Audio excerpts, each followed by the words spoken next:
Botanical Horror continues. When the Flame Flowers Blossomed by Leslie F. Stone first sought sunlight in the November 1935 edition of Weird Tales magazine. The story was described as follows: a bizarre fantasy about strange life found on Venus by two explorers from Earth.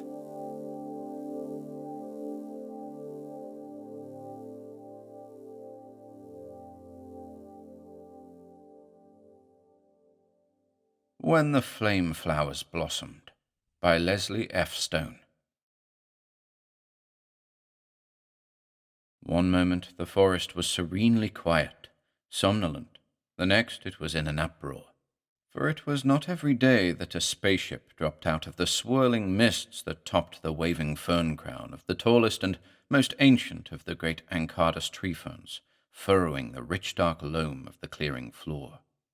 Not that the Ancardus guessed the long black cylinder to be a spaceship. Their conception of the universe was limited to that space beneath the grey cloud masses that enfolded their world, nor could they conceive of a vehicle of transportation. For their life began in an overlarge, hard-cased seed spore that grew into a free-moving young tree fern that made the best of its God-given activity until the urge to root itself came. Then one stood ever upright, living and dreaming, conversing with one's neighbors, ever ready to flip forth a tentacle to ensnare one of the silly, unthinkable animals that foolishly accepted the lure of the fleshy, false fruits that the Ancardus dangled as bait for just that purpose. Nevertheless, they were stirred, curious. From amid the stationary boughs of their elders came the young ferns, balancing themselves upon their 5 walking roots, eager to see what they could see, just as young earthlings would have pushed themselves forward between the bodies of their elders had such a strange phenomenon taken place on their main street. Unmolested by the cutting axe of man, with no other enemy than the encroaching, life-choking parasitic vines that the Ancardus, by means of their long flexible tentacles, kept to the background, the great tree ferns were truly the monarchs of all they surveyed. Since Mother Nature had failed to provide cross-pollination in the form of insects, and since their giant seed spores were too heavy for the soft, gentle winds of Venus to bear aloft, they had developed perambulatory movement in the young, so that all the planet might know them, and that the young should not choke the old. Early in their life history they had discovered a predilection for animal blood, and to satisfy this unnatural lust, they had brought forth large flesh flowers that the gurgura, the ruswin, the petrus, and the bav could not resist. Wisely, the great Ancardus tree ferns did not kill outright, but took their toll of blood from each passing creature, leaving it to crawl away as best it could, knowing that as soon as it had replenished its life fluid, the silly little beast would come again and again to the bait. Innocent-looking enough were these vampire trees, with their pale, white trunks topped with snowy crowns of crackling fronds, wherein nestled the furled tentacles, curled like rosettes, just above the dead black band which was the eye circle. But those self-same tentacles, sometimes 100 feet long, endowed with the twin senses of hearing and smelling, were as deadly as the cobra, and the eye circle gave vision in every direction. Now, the Ancardus were filled with questions. What is it? Is it animal or vegetable? Whence did it come? How did it get here? Has anyone ever seen such life before? These were but a few of the questions coming from all sides, for during the long millenniums of their evolution, the great Ancardus tree ferns had evolved speech and thought. Not speech such as man uses, nor voice tones like those of the lesser animals. No mechanism could have recorded the speech of the tree ferns, since it possessed no sound as animal life knows sound. But it was there, within the consciousness of the trees themselves. Suddenly, there was an end to the questions. Old Gorn, the patriarch, standing on the edge of the clearing, was voicing his thoughts, and when he spoke, all else were silent. "Children," said he, "a strange visitant has come among us. Never in all my long centuries have I seen the like. None of us knows what this thing may portend for us, but only it can answer our questions. Therefore, let us commune with it, wait for it to break the silence. Only the foolish ask questions of the infinite." As if his words were the thing the black cylinder awaited, the cylinder spawned, there before their eyes, 2 6-feet-high, free-moving creatures. Never had the great Ankardus tree ferns known such life. Tunnocks and Nushu, 2 newly rooted tree ferns, were too excited to heed the patriarch's warning. Softly they conversed between themselves. "What can they be? Certainly they are quite unlike any trees I ever saw in all my roving days," whispered Tunnocks. "Adolescents, unquestionably," murmured Nushu, "since they have freedom of movement and walk upright. No animal moves so. Only trees are thus gifted. But how sparse grow their fern crowns! Poor things, there is small beauty in their family, if they are truly representative of their species. Trees indeed. Look again, my friends." An older tree was speaking. "Did ever you see trees with bark that grows as theirs grows, away from the bole? And look you to the shortness of the upper tentacles. Ah, they're clawed like the animals. And see, no eye circle either, merely 2 ugly seeing balls set in pinkish bark. Then they possess but 1 sucker, and those queer-smelling appendages such as animals use to smell out our flowers. Trees indeed. Soon they'll come seeking our fruits to feast upon. Look you, and see how like they are to that cacmoo that I bled 2 days since, and from which I am still feeling indisposed." On all sides other discussions were carried on. 2 camps were formed, those that liken the spawn of the cylinder to themselves, and those that liken them to the animals. That they walked upright, as no animal walked upright, and wore a fern crown, sparse though it was, made them comparable to the tree ferns. But on the other hand, who had ever heard of trees with seeing balls, single suckers, clawed tentacles, and the like? 2, if they were trees, they had small intelligence. No one expected an animal to have intelligence, for they failed to grasp Gorn's simplest communication. And now they were acting as no other tree, or animal either for that matter, had ever acted. Very rarely there occur on the planet great windstorms, storms strong enough to sway the great Ankardus tree ferns from side to side. Once, a decade back, there had been a storm that had actually bent the boles of the younger, slenderer trees halfway to the ground. Thus, the Ankardus had thought that they knew something of bending. Yet, here were the spawn of the black cylinder doing more than that. They were bending themselves in 2. And no wonder. Some of the young trees had to snicker.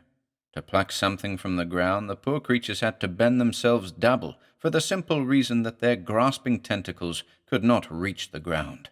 To think of it! So engrossed were the trees over this ridiculous predicament of the visitors, they had not bothered to notice what the creatures were picking up from the ground, were gathering together into a heap not far from the open mouth of the cylinder. When they did notice, it was something else to laugh over. The silly things, going to the trouble of collecting those things. Twigs, sticks, desiccated remains of old fronds dropped by the Ankardus. Could one actually believe it? They must be related to the petrus that collect such trash upon which to lie down after tiring themselves by running here and there on their inadequate walking routes. But wait, what was this? Before the very icicles of the trees they did it, bringing the old dead things to life once more. And such life! Several young trees that had pushed close to the edge of the clearing all but lost their balance and toppled over in their surprise, and a great sigh went up from the whole watching forest. Who would have believed that such beautiful flowers dwelt in that old dead cellulose? Not even Gorn was able to name those dancing convolutions. For to the great Ankardus, fire was as unknown as were the men that had brought it into being. What could the Ankardus know of fire in their mist-clothed world, where even lightning was so rare a thing that Gorn, older than the oldest civilization of man, had had no experience with it? Owing and eyeing, the forest stared at the new beauty, enthralled. It was for Elsel, one of the youngest free-moving fern trees, to consider investigating it. Carefully, oh so carefully, so as to draw no attention to himself, he lowered his longest tentacle, unfurling it inch by inch, his eye circlet upon those gorgeous flowers that bloomed and died as rapidly as do the flowers of the zamor bush. And so fully were his senses trained upon those dancing efflorescences that he was not aware of the latest findings of his people concerning the intruders. From downwind, across the clearing, Naxum, an old tree, was reporting. He had the scent, and to the adult trees the brilliance of the saltant flames was paled. All else was as nothing to this new intelligence. Blood and flesh. Blood. Blood. By the forest right, Gorn, the patriarch, should be first to taste the blood. As oldest of the clan, it was his due when strange new delicacies wandered thither. But the ancient tree fern was wise.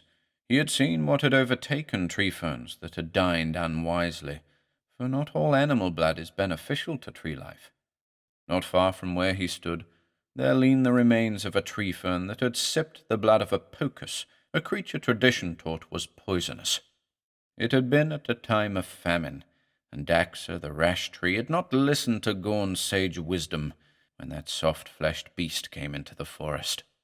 In consequence, Daxa no longer answered when spoken to. Bark had scaled from his sides, leaving ugly raw wounds, and he could no longer stand upright, but leaned against his nearer neighbors that would gladly have allowed him to fall had they been capable of moving their own rooted boles. Therefore, Gorn suggested caution.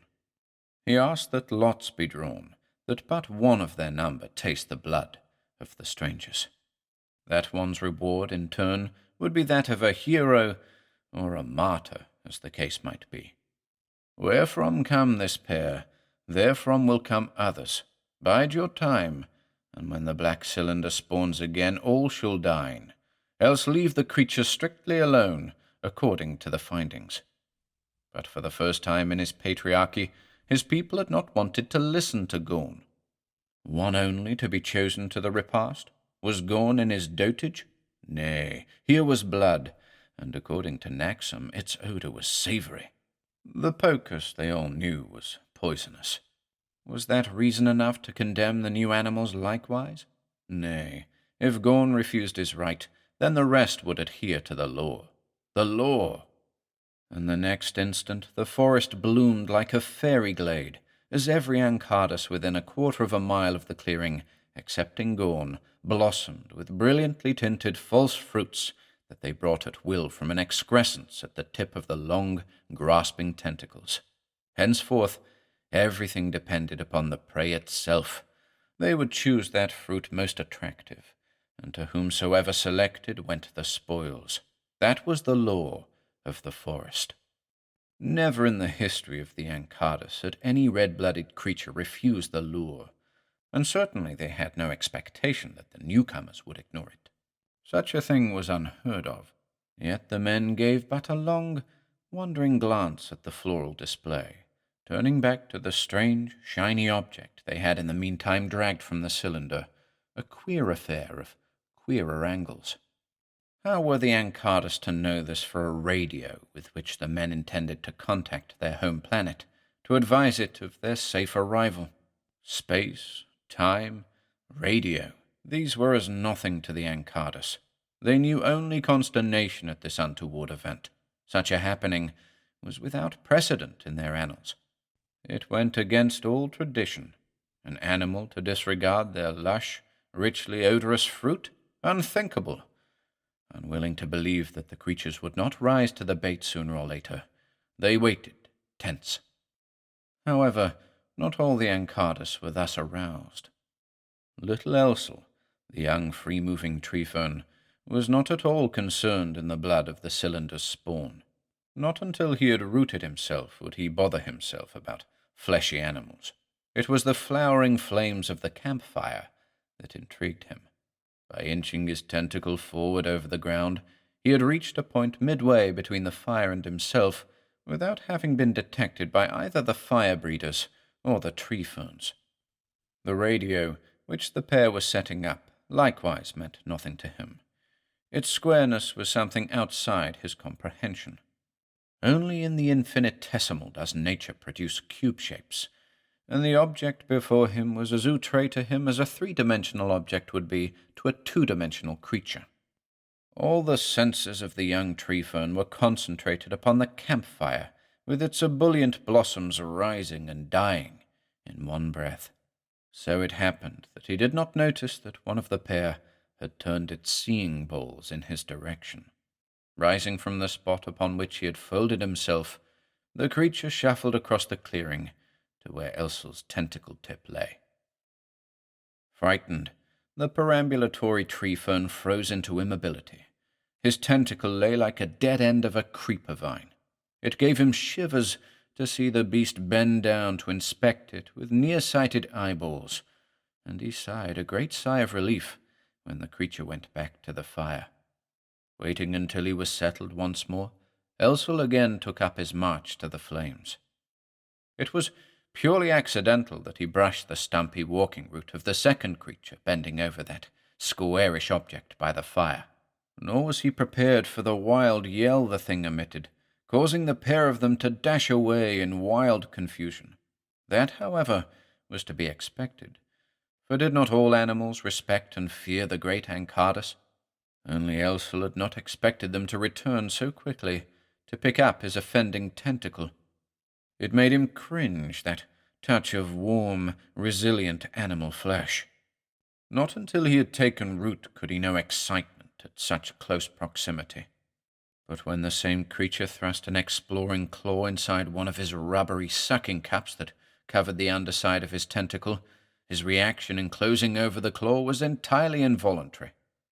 If the creature had not screamed in fear and shaken him loose, Elsal would have released him anyway.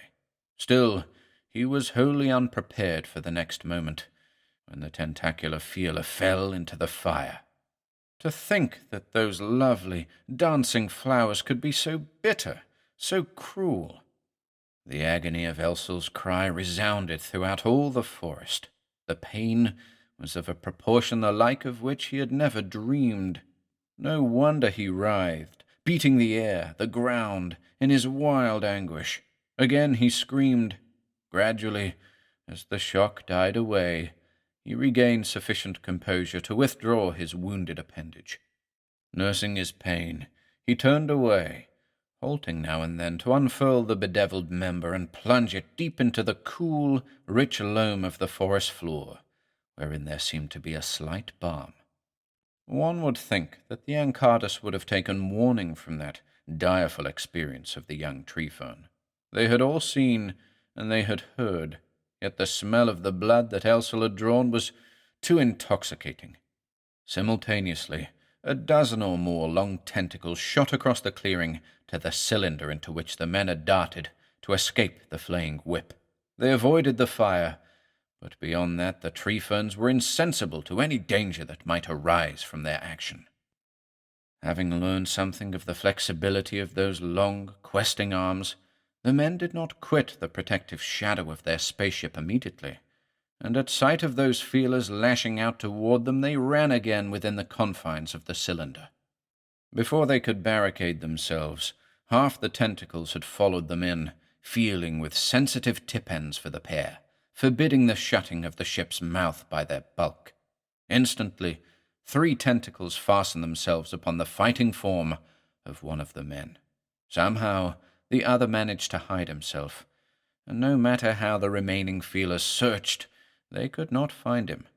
Though they possessed scent, they were blind, depending upon the eye circles set just below the fern crown of the tree, and the animal smell of the two was thick inside the cylinder. Even after the captive had been withdrawn inch by inch, battling every step of the way, those others failed to locate his companion, concealed in some crevice.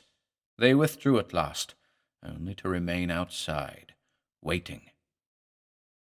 Jeeb, Massa, and Jaden argued among themselves over their victim, each claiming himself in rightful possession, as they dragged the man across the clearing, lifted him screaming and struggling into the air. Then Massa fastened his suckers upon the pink bark of the creature's arm, and imbibed deeply of the rich life fluid. That was too much for the others. Forgetting their quarrel, they realized that part of the feast is better than none at all. Here was one creature who would not be allowed to crawl away half dead, to return again on the morrow. They would suck him dry and toss the husk away. But it had not entered the thoughts of the Ancardus that the second man would actually come to the rescue of his brother creature. The Ancardus were individualists, banding together only when concerned with the common weal of their species. They could not conceive of unselfishness in another. Therefore, those that guarded the cylinder mouth had permitted their appendages to grow lax, and they were wholly unprepared to act instantly, as the second man came hurtling into the open, in answer to the pleas of his fellow. Elsel had taught him how the Ancardus reacted to even a minor burn, and he had good reason to be glad that the campfire was ready at hand. Grasping a lighted brand, he flung it among the serpentine coils that held his friend aloft, and again the forest listened to the agony shriek of their kind in answer to the bite of the flame blossoms. Unconsciously, Massa and Jaden flinched, and in so doing loosed their hold upon their victim. Then, as a second and third flaming brand came flying through the air, they dropped the captive.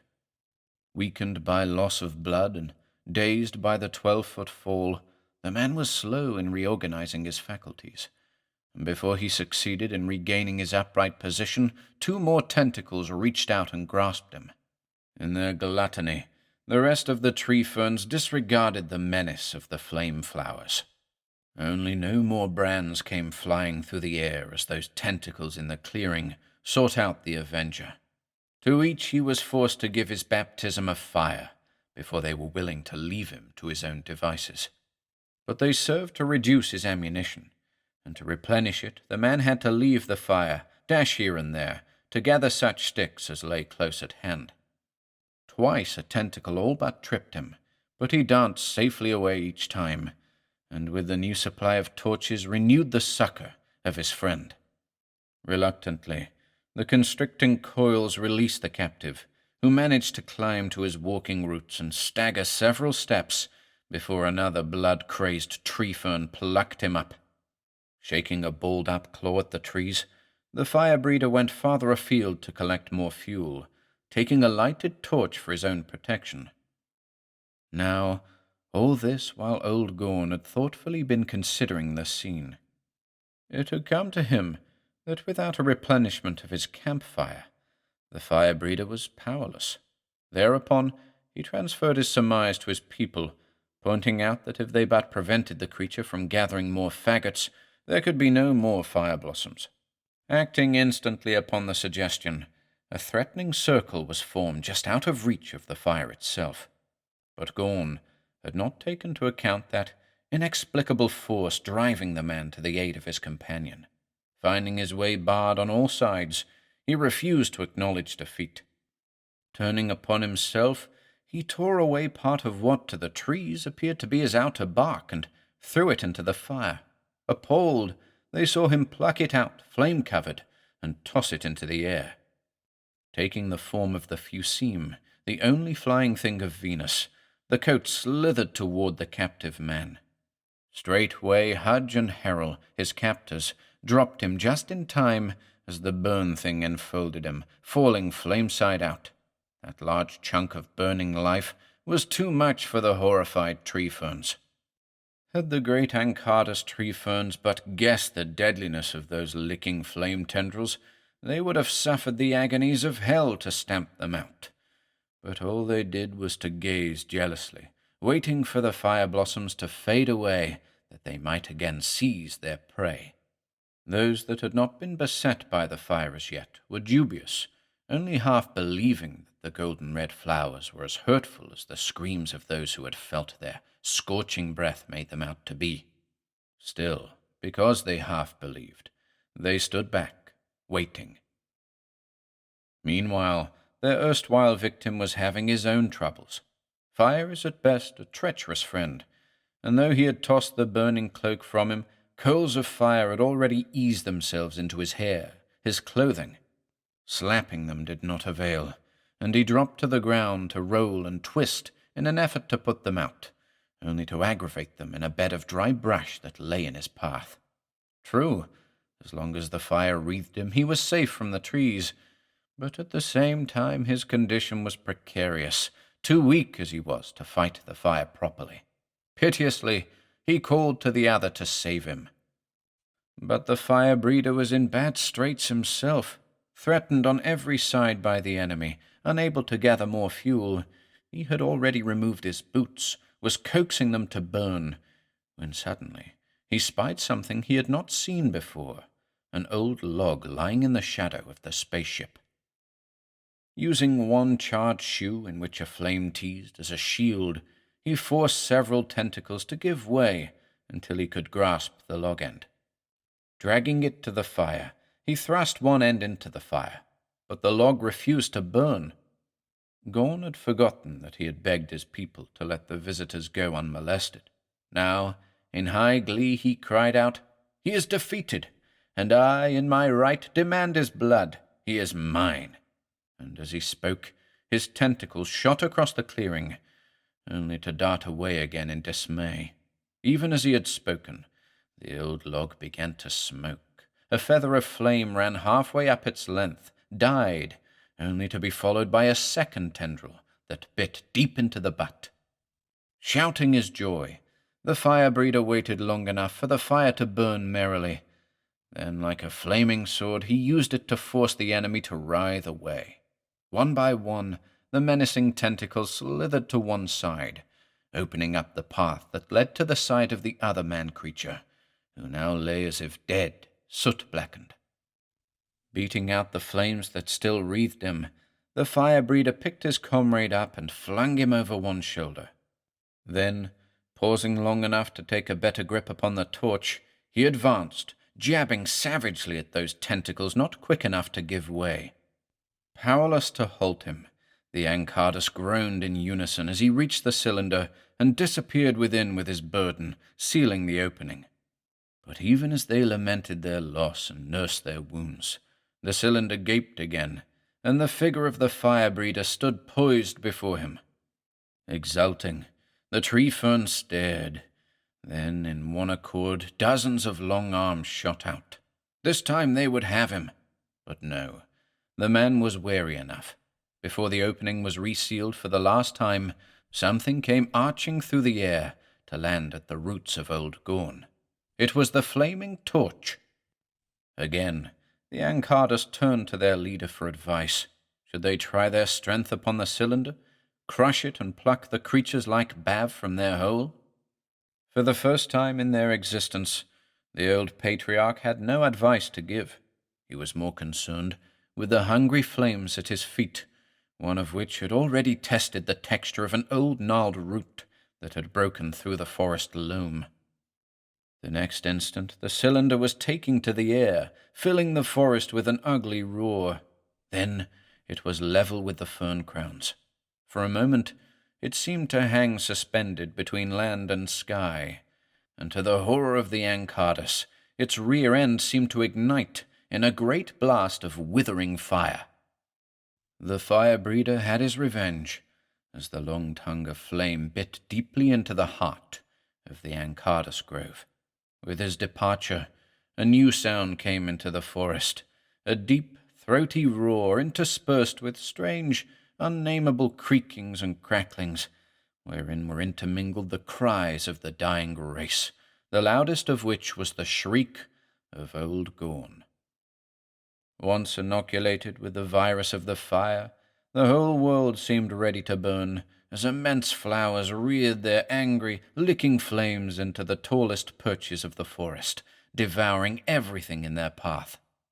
Elsel, the young free-moving tree fern who had taken his hurt to the river, a good quarter of a mile from the clearing, there to lave his tentacle in the flood, saw the flame flowers advance, apparently pushing the small band of perambulatory ferns that hurried ahead of them toward the river. All the world burns, the young ferns told Elsel. All are gone, Gorn, Naxum, Tunnux, Nushu, Jeeb, Massa, all the great ones, all the middle-aged, all the newly rooted, all consumed by the ravenous flame-flowers that the intruders had loosed into their paradise. All were gone, all. Standing on the river-bank, they waited, fearful, uncertain. They knew they could launch themselves upon the broad river, float upon its bosom into new lands, or they could cross the river to the salt barrens, into which no self-respecting perambulatory tree-fern ever treads. But their own hesitancy closed the first path, as the fluorescent flames were seen to gather at the river's edge, a few 100 feet below, hissing as their fiery tongues tasted that liquid flood, painting the overhead clouds in their lurid light. Out in space, the fire-breeder saw that same pyrotechnical glow, saw in his mind's eye that calorific hell that he, a modern Prometheus, had engendered upon the bosom of Venus.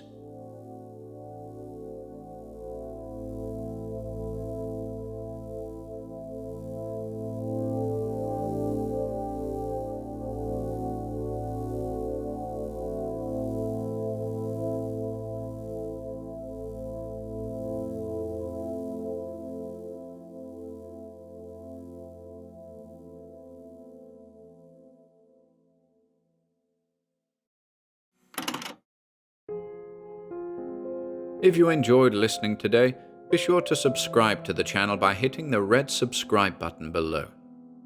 After doing so, click the bell icon next to the subscribe button to receive new content notifications. If you'd like to support our work and receive exclusive perks, consider becoming a channel member by clicking the join button below. To support us in other ways, see the video description for links to our Bandcamp and Patreon pages, our merch store over at Teespring, and further information relating to our releases on Audible, iTunes, and Spotify. And until next time,